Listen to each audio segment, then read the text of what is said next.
Now here are the roles of managers. Manager का role क्या होता है?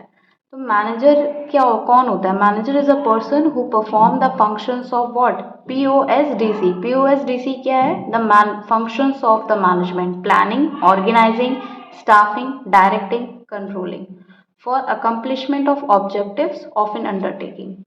Now according to Mintzberg important role क्या क्या होते हैं मैनेजर्स के?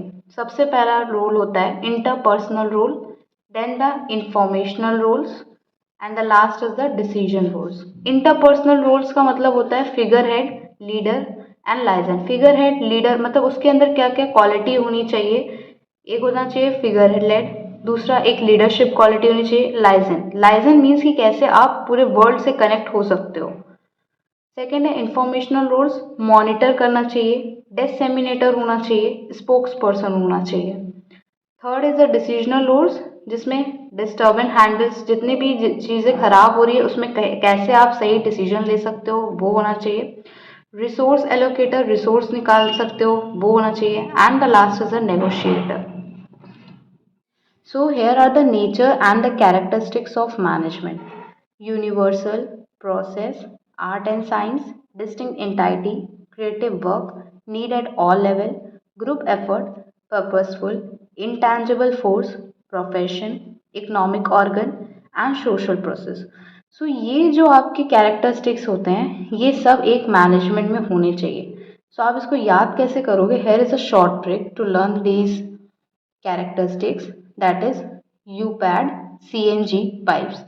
U से आपका यूनिवर्सल, P से प्रोसेस, A से आर्ट एंड साइंस, D से डिस्टिंक्ट, C से क्रिएटिव, N से नीड, G से ग्रुप एफर्ट। नाउ P से क्या है? पर्पसफुल, I से इंटेंजिबल फोर्स, P से देन प्रोफेशन, E से economic organ and the last S से क्या होगा? Social process. This is a simple way to learn the characteristics of management. Now, management is both a science as well as an art. So, management science की तरह क्यों है? Management contains the concepts, hypotheses, theories, and principles to explain cause-effect relationship between two or more factor, and these are applicable universally. जैसे science में concepts होते हैं, hypothesis होती हैं, वेरियस थ्योरीज होती है, प्रिंसिपल्स होते हैं, उसी तरह मैनेजमेंट को भी जब हम पढ़ते हैं तो उसमें भी कॉन्सेप्ट, हाइपोथेसिस, थ्योरीज होती हैं जो कि एप्लीकेबल होती हैं। मैनेजमेंट एक साइंस है बट हम ये नहीं कह सकते it was a pure science, क्योंकि आप साइंस में क्या करते हो? एक्सपेरिमेंट्स करते हो, बट यहाँ पे मैनेजमेंट में आप कोई साइंस को मैनेजमेंट को आप कोई प्रूफ नहीं कर सकते by an experiment. So that is why it is, we can say that it is a social science. Now, management is similar to art. Management involves the use of knowledge of management concepts and principal techniques. Every manager apply his or her personal skills to deal with various problems. तो जैसे art होता है उसमें भी हमें knowledge होती है concepts की, प्रिंसिपल्स की, सेम उसी तरह मैनेजमेंट में भी जो हम प्रिंसिपल्स हैं, कॉन्सेप्ट्स हैं, टेक्निक्स हैं उसका यूज़ करते हैं। और हर एक मैनेजर के पास उसकी पर्सनल स्किल्स होती हैं जिससे वो क्या कर सकता है, जितनी भी प्रॉब्लम फेस वो कर रहा है उससे वो डील कर सके। Now management as a profession. Profession is defined as an occupation backed by knowledge and training and to which entry is regulated by a representative body.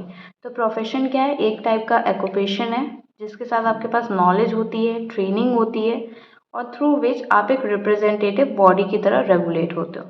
So management is considered as a profession, but हम ये नहीं कह सकते कि fully profession होता है। Because क्यों नहीं होता? Because it is supported by a well defined body, knowledge that can be taught and learned, and there is a need of formal education and training in management. तो management एक type का profession है but हम इसको fully profession नहीं कह सकते because management एक वेल डिफाइंड बॉडी है जहाँ पे आपको नॉलेज होनी चाहिए, थॉट होना चाहिए, लर्न होना चाहिए, फॉर्मल एजुकेशन होनी चाहिए, ट्रेनिंग होनी चाहिए मैनेजमेंट में।